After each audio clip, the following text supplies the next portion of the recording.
Okay, we are still covering profiling violent crimes, just getting into the meat of things here.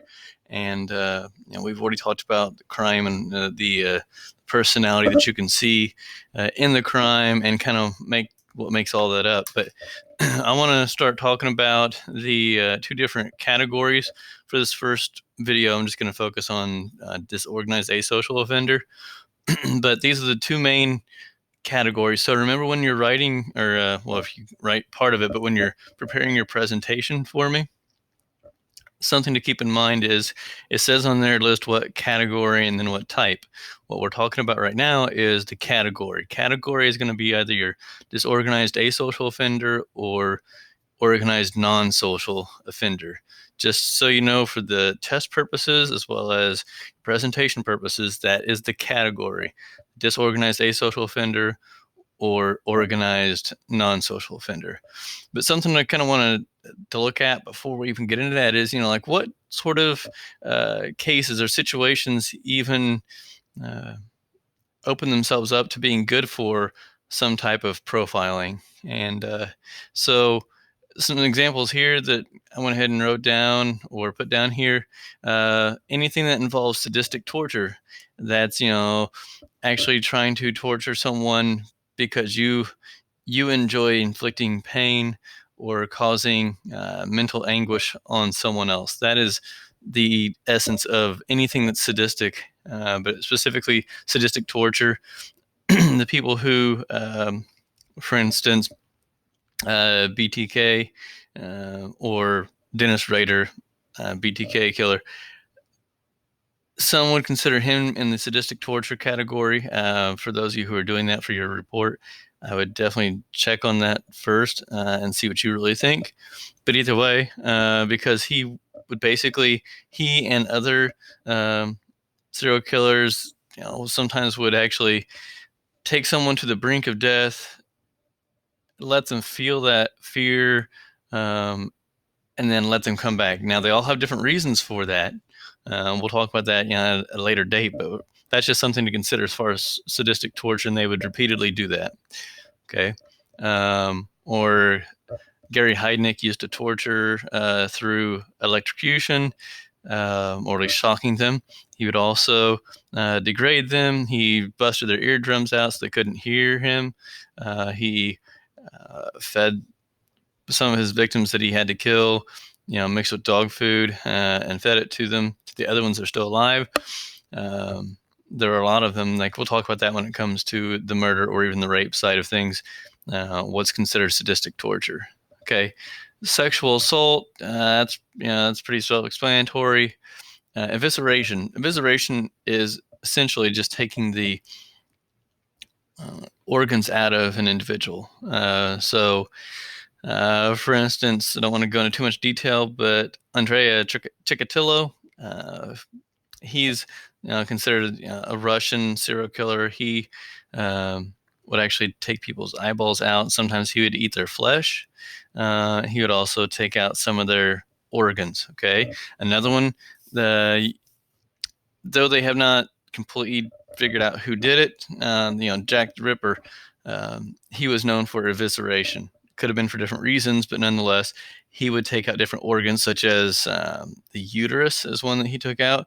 Um, and he also took out, liver and a heart at different points in time. Sometimes he would take out the intestine, move it to the side, but nonetheless, that's evisceration. Postmortem slashing and cutting. This is simply saying postmortem means after death. So anything that occurs after death, such as Ted Bundy, for as charming and wonderful as some people think he is, he actually would go back and perform sex acts on the deceased body or body parts. Okay.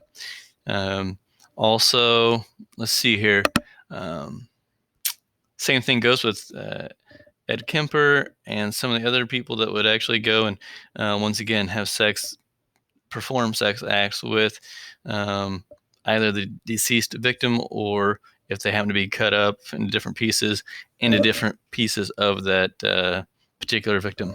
So there's that. Motiveless fire setting, which we'll get into if we have time, arson. And lust and mutilation murder, that's something I know we'll get to. Stranger rape, which is, even though it's not equivalent to someone who gets raped by an acquaintance rape, basically, it is still something that has increased in numbers, or at least percentage-wise it has.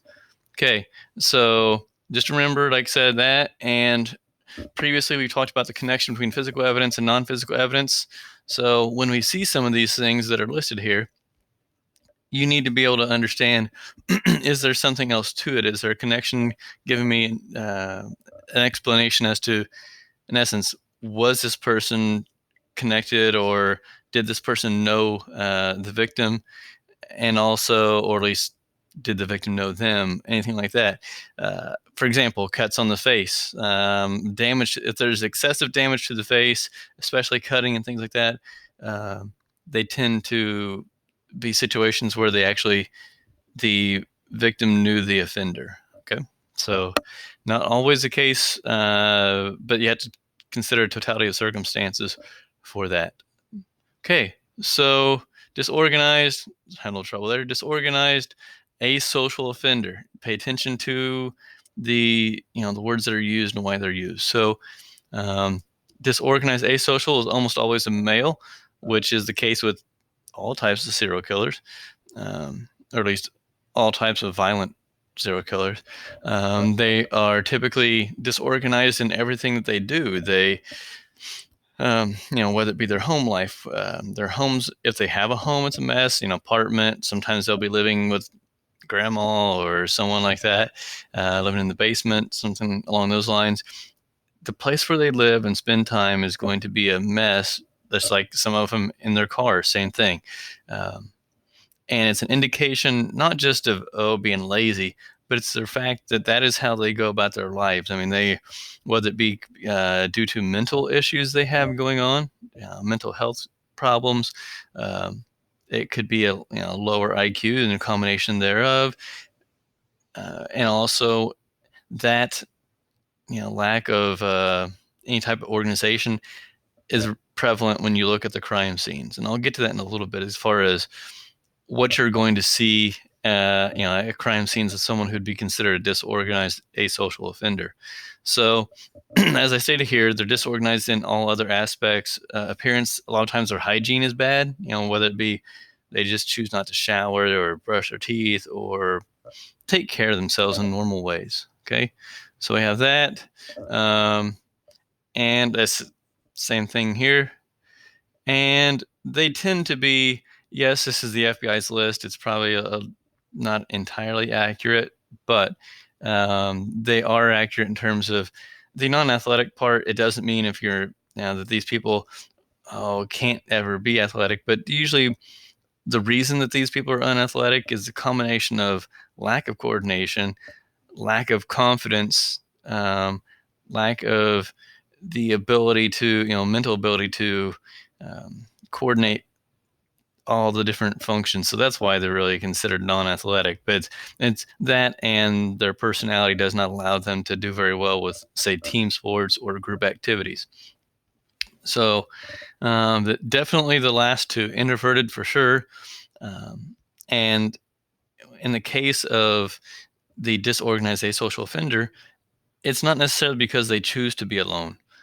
Some of them spend a lot of time alone out of basically the fact that no one wants to be around them. People think of them or look at them as being weird or different, and so they don't really have friends for that reason. And the other thing is, they may have, especially if they fall into the category of being schizophrenic, which a lot of them in this category will, then they will be basically have their hallucinations, their imaginary friends, or I was going to use the word personality, but I have to be careful about that because people will confuse that with multiple identity disorder, and that's not what I'm alluding to. But they will,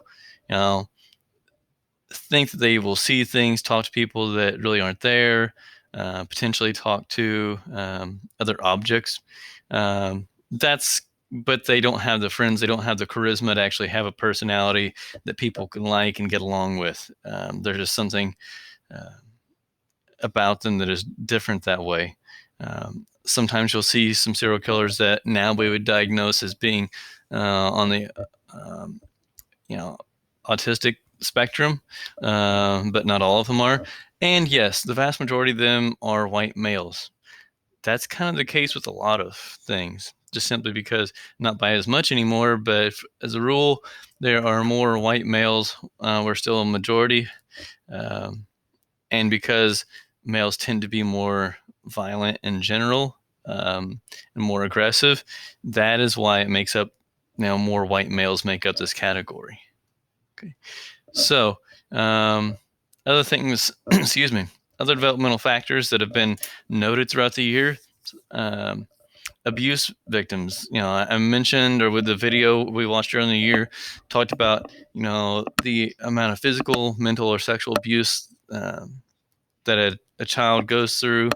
It can actually affect them physically or emotionally to the point of potentially becoming introverted, having anxiety disorders, and that can also impact them to be, if they go this route, it's going to make them a disorganized asocial offender. You also have things like fathers who weren't present or were had unstable employment, which basically means the home itself was not stable. I know that impacts a lot of areas of life in general for people, but this is a big one when it comes to um, say serial killers and serial rapists, is that they definitely had a home where the father was either absent or, as it says there, unstable employment. For example, let's see, Ed Gein, he had a dad who was basically not around much, or at least I say not around much. He didn't have much to do with Ed. He also, his job was kind of hit and miss, and Ed was much closer to his mother. So that's something else to look at. And we'll talk a little bit more about Ed Gein here in a little bit. I'll show you what he actually looks like, kind of things that occurred, why he fits into the disorganized asocial offender. And then another thing here, a few playmates as children. So yeah, like I said earlier, they're either going to have their own little imaginary friends, or just not have the personality and um, communication skills or people skills to actually have this interaction of having friends and having the opportunity to be around other kids on a regular basis, or have kids who want to be around them and then not be harassed by those kids. So much different than bullying or anything like that. But nonetheless, these are people who have few playmates, and their hobbies are solitary hobbies. In essence, they like to be on their own. Some cases it might be anymore be gaming, or um, a lot of these people you end up seeing or hearing about things they used to do when they were younger was going out into the woods by themselves, and finding different animals that they could either dissect or do something to where there was no, what I would consider, no direct interaction to where the other person or other thing could not impact what they were doing. It was all one way. I'm going to do what I choose to do, but no one's going to try to stop me. And I don't feel like I need to be aggressive towards it, but I want to control something, so I'm going to control this situation. So unfortunately, this has taken me a little longer to go through this than what I was hoping for, but I'm going to create a second video and get a little bit more into it about disorganized asocial offenders. So like I said, I'll be following this up with another one. Be sure to check your email, and also definitely check your announcements, because I put up an announcement today about your new assignments this week, as well as coming next week. So definitely check that out.